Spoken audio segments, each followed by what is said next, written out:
Sadhu, sadhu, sadhu.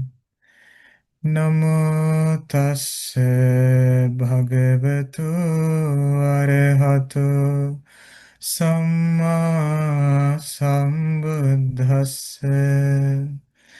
Namo tassa bhagavato arahato samma sambuddhassa.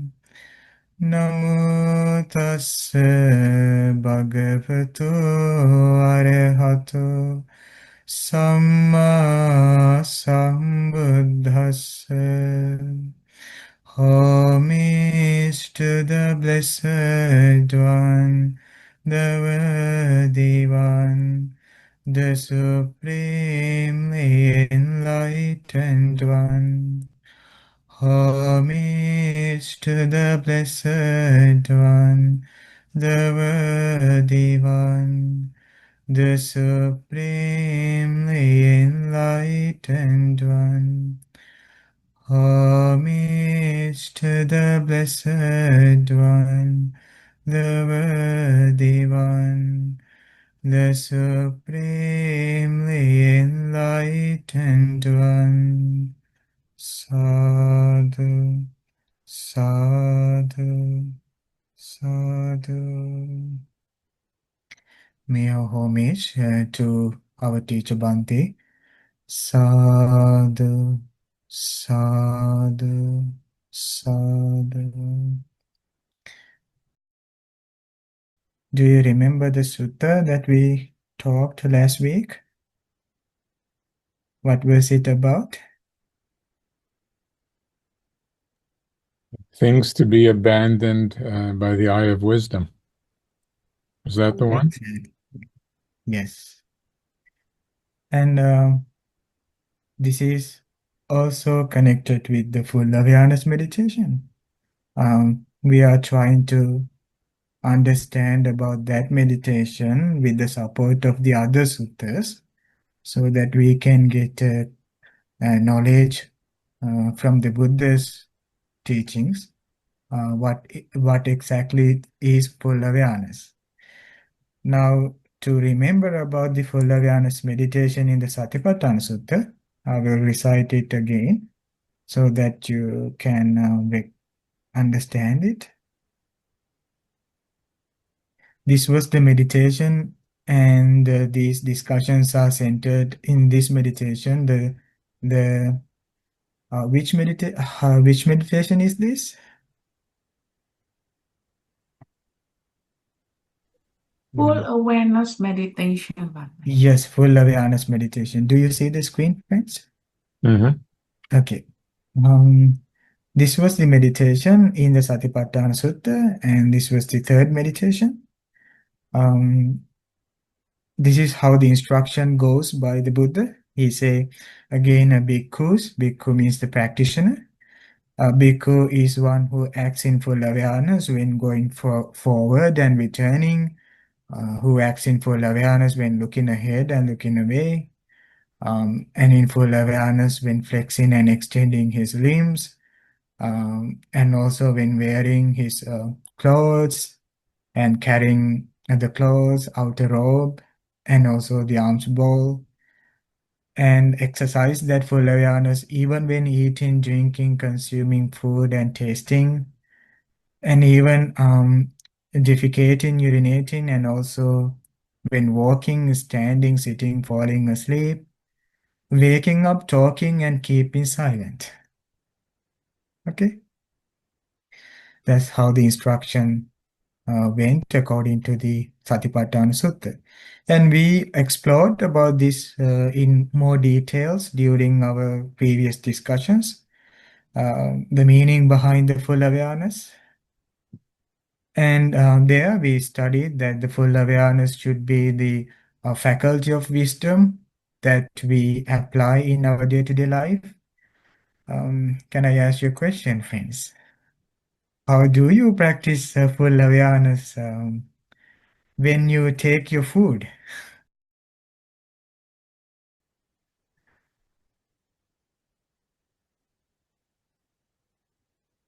Would that be situational awareness? Yes, exactly. That is also the situational awareness. And with the suttas, we learned the ways that we can apply that full awareness in our day-to-day life. Do you remember something that we talked when hindrances enters the mind, that we try to recognize them? Yeah.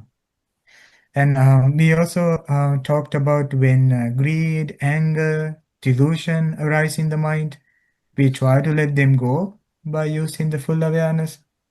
Actually, this full awareness and wisdom are same. These are similar things. Mhm. Full awareness means actually we live our life in order to develop our wisdom regarding our life, so that we know the things that we do, and we try to let go the distractions. That is the function of full awareness. Um, do you remember that we also talked about having restraint over our actions, like bodily and speech, that we try to protect and guard our bodily actions, and we try to guard our verbal actions. Um, and later we can introspect in our mind, and we can try to let go the distractions in the mind. And that goes little bit more deeper into our practice. So normally, friends, when a person practices full awareness, that person is actually starting the mental training in day-to-day life after putting them in ethical conduct. That is what I wanted to share during these discussions. That the mental training or mindfulness training should be based on the ethical conduct. So would that be like to identify what's skillful and unskillful, like thoughts or actions? Yeah, entirely. Like we start our um, ethical conduct, we start our mental training. Um, Ultimately, what we are doing is that we are trying to recognize what is unskillful and what is skillful, and what should we do to the unskillful things. What can we do to the unskillful things? We could do loving kindness meditation, possibly, on the No, unskillful. I No. mean, like for the practice, we should cultivate these skillful things, and we should um, abandon the unskillful things. Okay, that is where that we started the uh, protection over our bodily and verbal actions, so that we let go the verbal and bodily bad actions, and we keep the bodily and verbal good actions. That while we enter into the practice, we start by doing that practice of letting go the unskillful things and leaving the skillful things. We don't normally let go all the actions. We keep the skillful things with us, and we let go the unskillful things. And that is done by wisdom. And we talked about that when a person protect living beings, that is a skillful action by the body. And when a person harm living beings, that is an unskillful thing by the actions. So from that moment onwards, we are applying our wisdom for every other actions we do. Whether we speak, we try to protect our speech, and we try to abandon unskillful speech and keep skillful speech. And later we come to the mental training. What do we do in our mental training? Do we let our mind to wander? No. What we do is that we try to apply the same wisdom that protected us during our actions of body and speech to protect our mind, our mental actions. So for every practices, for every practices that we do, there is this use of the wisdom in our life. So we need that wisdom to be cultivated. Okay. Now, without restraining the actions of body and speech, we cannot awaken our wisdom to let go the distracted thoughts. Okay, let's say that we just write after coming from a distracted life, a distracted lifestyle, we sit down to do the meditation. Let's say we don't know anything about the wisdom. We don't know anything about how to let go the unskillful things and how to keep the skillful things. Will that meditation be success? Will that gonna be success? No. No. Why? Because we abandon the most important practice, the practice of wisdom. That is, that is called also a inner eye, which brightens our path during our practice. Okay, it is a must. It is very important to have a ethical conduct to practice the mental training. Okay. Now, in the full awareness meditation, even that this speaks about exercising that full awareness during walking, sitting, lying down, and standing, and eating, drinking, and wearing the clothes, and extending arms and flexing arms, whatever that person does, in order to uh, exercise the full awareness, they should already have practiced this ethical conduct. Otherwise, we don't get even a subtle focus. If we need at least a very simple focus, we need to watch our bodily and verbal actions. Okay. Why do we need to watch our bodily and verbal actions? What is the purpose that we need to watch our actions during the other activities? Because we need to recognize when it's unwholesome. Exactly, we need to recognize what is skillful, what is unskillful. And now, when the person sit down, when they have a good practice on their wisdom, they can easily let go the distractions. When something enters to the mind during the breathing meditation, they can easily let go that because they were practicing that during off the cushion. They were exercising that when they were not doing the meditations. Okay, now that is why this full awareness is very important, and we talked about that.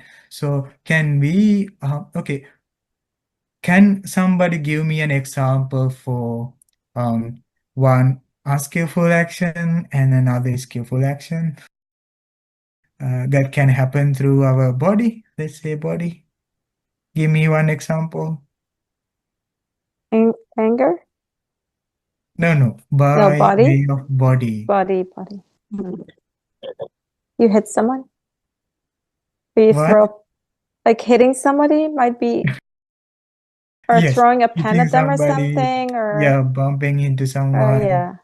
Or Yes. just like angry, but you're not saying it, but you just sort of like bump them. Yes. Let's say, harming living being. Let's say harming. Okay, that is something happened by way of body. Now, what is the skillful thing there in that bodily action? let's say we are practically living beings. That is the skillful action. Okay. Now, how about the speech? What are the speech? What are the skillful things that we can do by speech? Well, if someone says something to you that offends you, Yeah, not to react immediately, to think yeah, about it and try to yeah, understand that there might be a number of reasons, and it's yeah. not you, it's Them. their issue.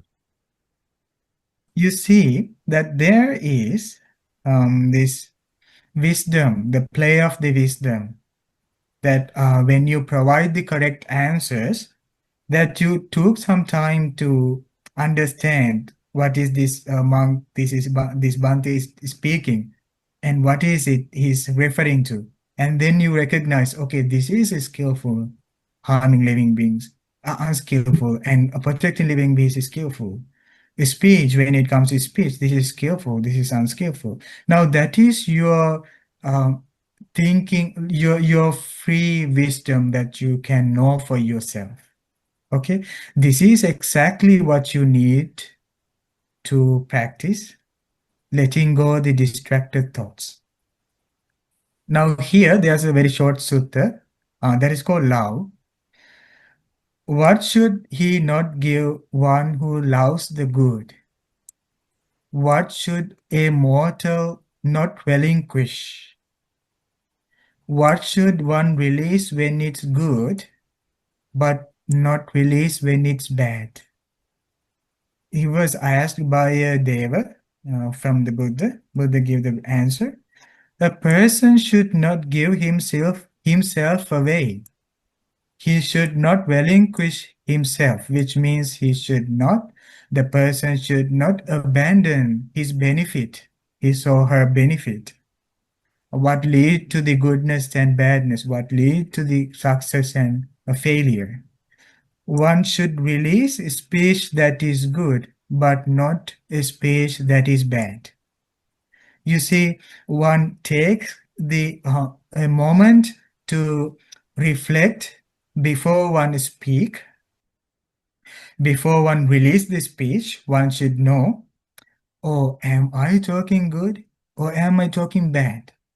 If you know that it is bad, you should not put that out. If you know that it is good, you should put that out. Because when after speaking something, let's say we spoke something, can we reverse that? After speaking that, let's say accidentally I said something for another. Let's say because of lack of the mindfulness or introspection, I just uttered a word. No, What you can't. happens if we, what? You Wait, can't because the other person is already. If you say something bad, yeah. speech that is bad, the other person is already affected. You can't take that back. But what if someone says something bad to you that you feel is bad, and you just don't react? You think about it, and because there may be reasons why that person is saying that, so you just don't react. No speech. Well, yeah, you still apply your wisdom. And first thing you need is not to abandon yourself, not to abandon your benefit, not to abandon your mindfulness. You should guard yourself. And after that, you can speak with that person. Yeah. Well, normally we have this um, uh, in our ordinary life, we don't have a mental training. Normally, we are not, as long as we are not focusing to our body or our like body as our mindfulness, if we are not focused, so we can easily caught up into others' words and we immediately react whatever the other person tells, and it can take ourselves into a pointless discussion. And if it is a harsh speech, we might entangle with the anger and we will persist the anger by speaking again and again. So the most important thing, if somebody were to criticize us, is the Buddha say that you mindfully listen to that and then you start to analyze what the person say. If that person is speaking truth, So you don't need to worry because as long as if you see that in you, you don't have to worry because he's speaking the truth. But if that person is speaking false, you can talk with that person. The one you mention is not in me, so that is not the correct way that you are telling. So this is incorrect. This is the correct. Like we can go for such a discussion is still with the wisdom, is still along the way of the speech. That's why Buddha say, while you speaking, you exercise your full awareness. So during the discussion, you are closely focused to the speech, and you should not speak unskillful things, but you can speak skillful things. What is the most valuable? Is your mindfulness or the other person's knowledge? Oh, Mindfulness. mindfulness. Not the information the other person brings. I mean, like I'm talking about uh, like a challenging situation. But normally in our day-to-day life, we don't have such things. Do we have? Do you have? Always like conflicts? Every time, every day, Bante. Well, you need to first establish yourself in the mindfulness and then speak with the person. I have a follow-up question on that. Like, Uh-huh. let's say if there is a situation where you are misrepresented, or there is something that which is directed towards you, towards us, essentially, where Uh-huh. it kind of demands your to explain your side of the story or something like that. Then how do we, or do we just stay silent and just maintain mindfulness? Uh, you mean if you have a urgency to speak for something? No, like just in general, like if somebody is misrepresenting you, right? Oh, It's not truth. misrepresenting. Yeah, it's not Ex truth, and it is going to impact you. Let's say at work, right? yeah, that's where you need to speak. Okay. Mm-hmm. Yeah, you need to speak, but not to speak harsh word, Mm-hmm. idle chatter, or lie, or a divisive talk. You don't go to that wrong speech, but you still speak the truth, the fact with the person. This is what is uh, you need to know. This is the exact thing happened. So we reveal that. But it depends with the situation and the person. Um, yeah, we cannot make up a frame that you will gonna do this when that happens and this happens, but Mm-hmm. you need to analyze the situation and know for yourself, and then you apply this. But yeah, again, we talked about this in a later, like a previous session, that we said um, in order to win the person who is lying, we need to speak the truth. That is how we can conquer that person. Mm-hmm. If a person were to get angry at us, we need compassion to conquer the person, uh, but not the other way around. That other person may have bad information. Yeah, So you need compassion because you know that he's wrong.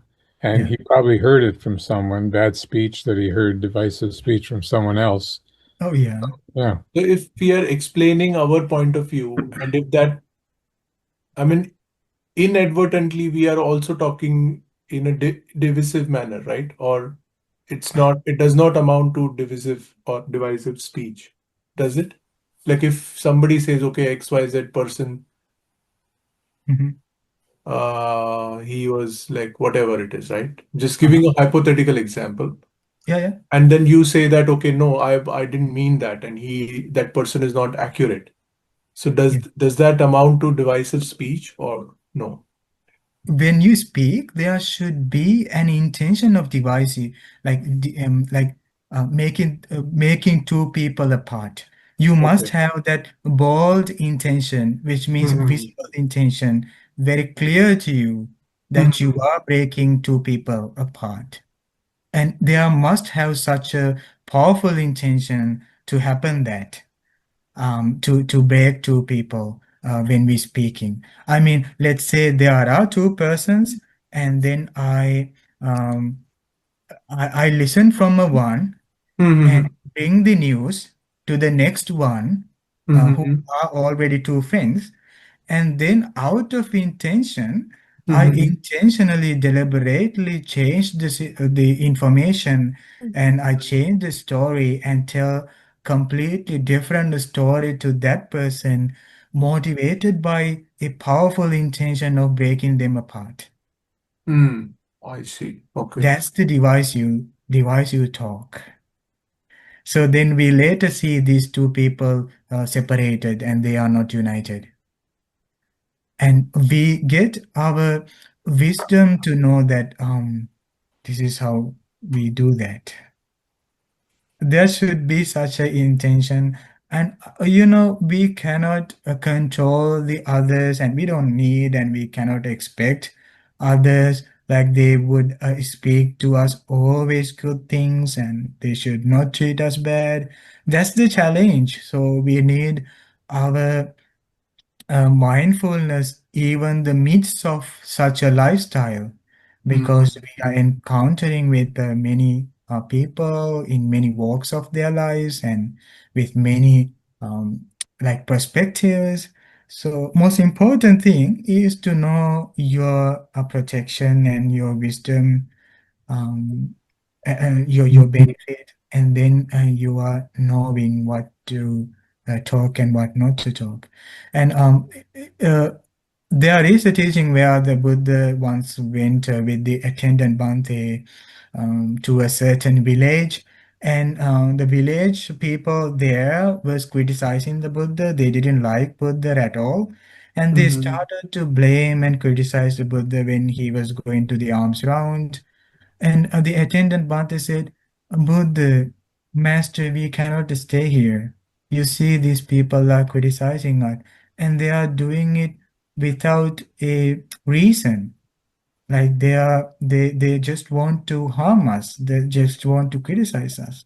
Let's Mm-hmm. go somewhere else. Let's go to the next village. And the Buddha asked, so Ananda, after going to the next village, what if they also speak to us the bad words? What do we do? And then the Anandabhante said, after that we go to the next village, Buddha. And then the Bhante said, like the Supreme Buddha said, so we go to the next village, what happens if they also criticize? And the Anandabhante said, we go to the next village. Buddha said, no, no, we stay here. Let's stay here. Let's face to this. And this will only last for a few days and this will go away. Don't worry, Buddha said. And the exact thing happened. And again, there's another sutta in another situation where Buddha was going with the attendant Bhante again. And there was teacher and a student going, following the Buddha, and they were blaming the Buddha. The teacher was blaming the Buddha while the student was praising the Buddha.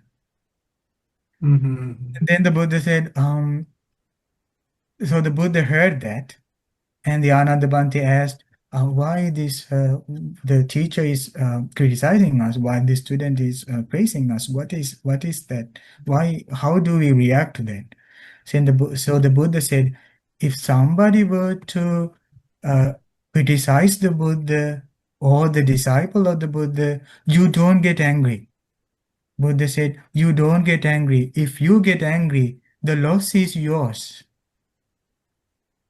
If you are being criticized, if you get angry, the loss is up to you. You will get so much distraction. So don't get angry and try to watch carefully what is this person is speaking to you. Mm-hmm. If that person is speaking if that person is speaking the truth, if that person is praising you because that you have something in you, let's say that we have loving kindness, then now that person is praising you because you have loving kindness. Buddha said, you don't need to overjoy with that because they are telling you something that you already have. So you don't need to be much concerned about that. Mm-hmm. And if that person is telling you something that you don't have, like criticizing, Mm-hmm. don't get anger either. And see if you have that the things that this person say, and try to see it in you. If you have that in you, try to, like, if that is a fault, try to correct you. Try to develop that. Let's say that this person is telling you that you are having anger, Mm-hmm. so try to practice loving kindness and correct that. Try to correct that fault, and try to Mm-hmm. practice the loving kindness. Mm-hmm. Still don't go and fall into the arguments where there is no any stopping. Mm-hmm. Yeah. So always we need our mindfulness and also the wisdom to protect our life during such situations. Okay. And that is a very, relying on the skillful side is very important, Mm-hmm. because no one can harm you as long as you are you based on the skillful side. Because sometimes the harm is not coming outside, but most sometimes harming is coming inside. Mm-hmm. Let's say people are criticizing us, like entire world is criticizing us. Let's say entire world is blaming us. As long as you don't have anger, you don't have a problem, do you? If you don't have Yeah, anger, then they can't push your buttons. skillful things. Yeah. Let's say that you have anger, but entire world praises you. Bante, you are very good, you are very kind, but you know for yourself you have so much anger. But the entire world tells you that you are like very like beautiful or something. But you have anger, you easily get angry. The problem is ours if we have anger. So world is nothing to do with for us as long as we rely on these skillful things. Mm-hmm. We don't even need to be frightened or like scared that what will gonna happen in the future when I'm going to the people, when I go to the midst of the crowd, when I'm living in the society, how these teachings are applicable to that and this moment. Well, all we need is to protect ourselves and based in our ethical conduct, Mm-hmm. and then going to the engage with the society, because most important thing is this skillful things, growing and cultivating these things. I know sometimes there are people, uh, no matter how much they are being criticized, they don't get angry, they smiles. That's their very powerful wisdom. That's the strength actually. It takes a The lot. strength, exactly, the strength. I don't think the strength comes up without wisdom. Uh-huh. Strength should be like we emotionally get the strength. I can bear that, no matter whatever the others tell. I have this strength in me. Like we try to get emotionally. Mm-hmm. That's a one thing, but the wisdom is another. Emotional things like emotional constructs are fragile, easy to break. But when we based on the wisdom, it is very powerful. So the strength that we take into our life should be based on this wisdom. What do you think? Is it wisdom to have a, ethical conduct in life, a virtue in life? Is it wiseful or unwise? Wiseful. Wise. Yeah. Sometimes people say, No, you don't need limitations to your actions. You should do whatever you want. Of course, we can do whatever we want, but if we are in a practice to awakening, we need to base ourselves in the virtue and practice the wisdom, and that takes us more and more far away. Like, I mean, it leads to a very like higher level of life. Like, Mhm. it is really amazing. Like, the entire Buddha's life is completely based on the virtue. Even for the life's sake, Buddha doesn't fall into the unskillful things. It is not actually like Buddha's contemplation continuously. I should not harm, I should not harm. That's what we are normally doing while we are practicing. But in the Buddha's life, it is an eternal like truth that he's completely abandoned all the unskillful things, that he cannot generate a thought of killing a living being. That mind doesn't fall into such a level, like such a level of anger. Let's say somebody doesn't have anger. Do they harm? I mean, can they harm? Let's say someone doesn't have Nobody. anger at all. Will they Nobody. gonna harm another? They shouldn't. They They shouldn't won't. be able. They can't. They won't be able to do that because um, they cannot make that. Okay, normally we see when a person walks, there are ants on the ground and accidentally step on the ants, and the ants were being killed. So who to blame? Ants? The person walks? Whose fault? There is no any intention, No intention. yeah, of killing the ants. Because of that, the person who is fully liberated doesn't have any involvement of that killing.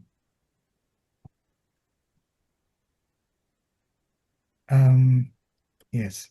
So wisdom. Actually, what I wanted to talk today is not about the virtue, but I wanted to talk about letting go the unskillful thoughts a little bit more. This is the part we studied in our last discussion. And what are the things to be abandoned neither by body nor by speech, but by having repeatedly seeing with wisdom? Greed is to be abandoned neither by body nor by speech, but by having repeatedly seen with wisdom. Hatred, delusion, anger, so on, to be abandoned neither by body nor by speech, but by having repeatedly seen with wisdom. Okay. Um, the last day, actually, last week, we had very little amount of participants to our discussion. So if I ask the friends who joined during the last session, so when the anger or the greed arises in the mind, how we apply the wisdom to let go that? A question. According to our last discussion. Doing generosity. Yeah. But do you remember we talked about this impermanence? That when the greed or anger or other distractions arise in the mind, we learned that we can apply impermanence knowledge to the thoughts so that we can let it go. Now, let's say something is impermanent. What does that mean? How do you define impermanence? It rises and passes away. Yeah, whatever impermanent Mhm. means that it arises and it passes. It arises and it passes. Now, we studied that our mind also has such a nature, that our mind, like the mental thoughts, whatever it is, healthy or unhealthy, distracted or beneficial, the thoughts itself carries the impermanence. Do you have the same thoughts that you had yesterday? What do you think? It's not the exact same thought, but it's similar Yeah. to the same thought. Yeah, But it's not, similar it's to, never the yeah. same thought. Because of the lack of our understanding of the impermanence, we make the thoughts alive. We intentionally, we deliberately make the thoughts alive because of not having the knowledge of impermanence. Because when the thoughts arises, we have the perception that this is solid, this will never change, this will stay forever. Have you ever felt when you get angry that this is impermanent? How did you perceive the anger? Is that as something impermanent or permanent, solid or In the changing? in the past, when before I understood impermanence, I Yeah, would never think of impermanence. I just think this is really bad, and you keep thinking about it and it gets worse and worse and worse, and the anger grows. But yeah. it is impermanent because eventually, the next day, you forgot about it. But during when we get into the anger, we carry the perception that this anger is solid, greed is solid. Yes. Even for the loving kindness, we never meditated loving kindness as impermanent. So, loving kindness, generosity, the thoughts of letting go, whatever the thoughts appears in the mind, those are arising and falling, arising and passing. They are in the constant changing. But because we are giving it the attachment, because we are giving the craving to the thought, because of the lack of seeing the impermanence, we make them alive. That's how they stay in the mind. What do you think? The anger, does it have enjoyment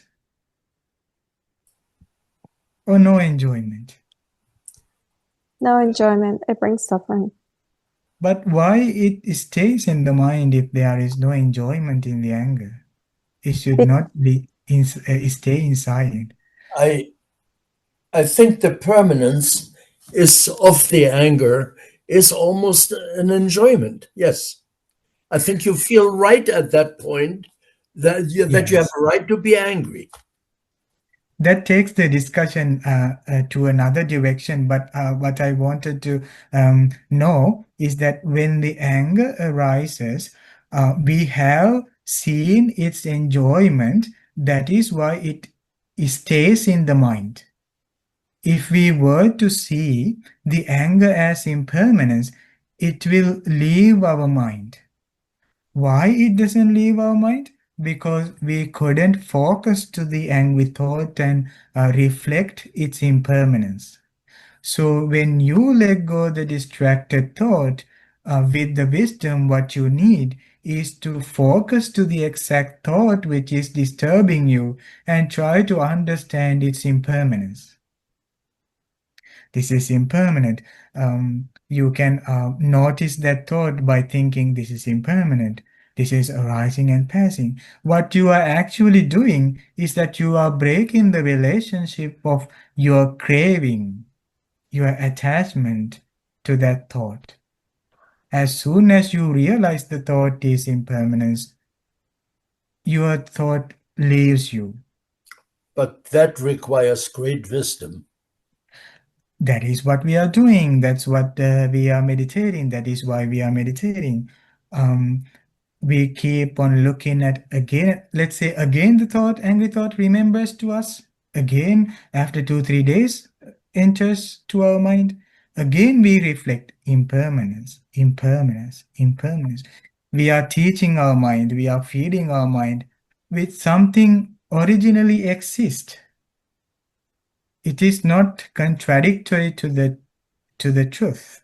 It is the truth. it is how it is. Sometimes impermanence is seen as things as they really are. But if someone has no idea of impermanence, they don't know anything about it, and the thought is there, the anger is there, it they may not realize it, but eventually, since that thought is impermanent, it'll go away. So wouldn't it? It doesn't stay forever. Yeah.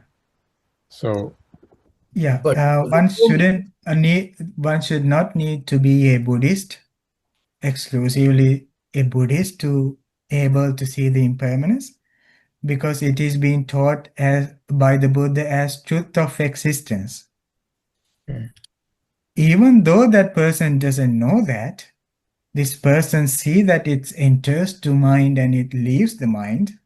But the sad thing is that the person cannot develop a higher wisdom in order to let go entire right. angry thoughts forever. Yeah. Because we are in a process, we are in a practice of developing wisdom, complete wisdom. Yeah. We see impermanence. So it meant, in popular culture, people say, oh, that is impermanent. Why you just hold on to that? Just let it go. Like people speak that. Yeah. But it is not leading to much more higher knowledge, because not only the thoughts are impermanent, but problems, Yeah. Well, I have a good life example. struggles. Yeah. I have a Yeah, friend who he does not forgive. If he gets angry at you, yeah, he will not forgive. So that yes. anger is with him all the time. It never goes away. Trying to solve the problem of the anger by attaching to the anger. Like try to fix the anger by attaching to the angry thought. Mhm. Like one is that, like whoever, like try to solve the problem by trying to control impermanence. That person is trying to make the impermanence thought permanent. Yeah. Will there be a liberation? I'll have to tell him that. Bante, so why do we attach to anger again? um, because it has an enjoyment. Because we think we are right at that point. Well, we can provide a few answers. One is because of the ignorance. The other one is because we not knowing that it is impermanent, and also because it has enjoyment. Anger has enjoyment. In the Buddhist teachings, Buddha say, suppose anger is like a tree. The tree has the roots, and what the roots do is pull all the nutritions to the tree and give the leaves and the fruits. Now, suppose the anger as a tree, the root is the hatred of the anger. Hatred is the root of the anger. You get hate and you keep on angrily, you keep anger. And the fruits and the flowers of the tree of the anger is the revenge. Now, isn't that the fruits are delicious? Fruits are delicious. Like the fruits are having some taste, good taste. Now, the revenge too has a taste. Revenge has a delicious, like people make them happy by revenge. Oh, you do this to me, or I do that to you. So, yeah, like anger itself, Buddha say, complete anger is like a tree. So we don't cut off that tree because we need the fruits. We keep revenging, and the anger keep on growing, and the root supports, like the hatred supports, and that is why we have attachment to the anger. Does Bante, that answer the question? Yes, ma'am. yes, Bante, you mentioned the inner eye. Yeah. What did you mean by the inner eye? Inner eye means, Manfred, the wisdom. Okay. Okay. We talked here about the Buddha's wisdom. It Yeah. is not my like our own understanding, but this all coming from the Buddha's knowledge. I don't think that anybody else can speak this much beautiful teachings without abandoning anger completely. Because we went to school, we studied, we went to colleges, we studied everything in the world, but we didn't find anything which supported to let go anger like this. I think Buddha had completely eradicated anger. Otherwise, he cannot speak such a discussion, like such a teaching. Thank you so much for joining with me. Thank May you you. be well and happy. May be soon able to attain our peace of mind. Sadhu, sadhu, sadhu.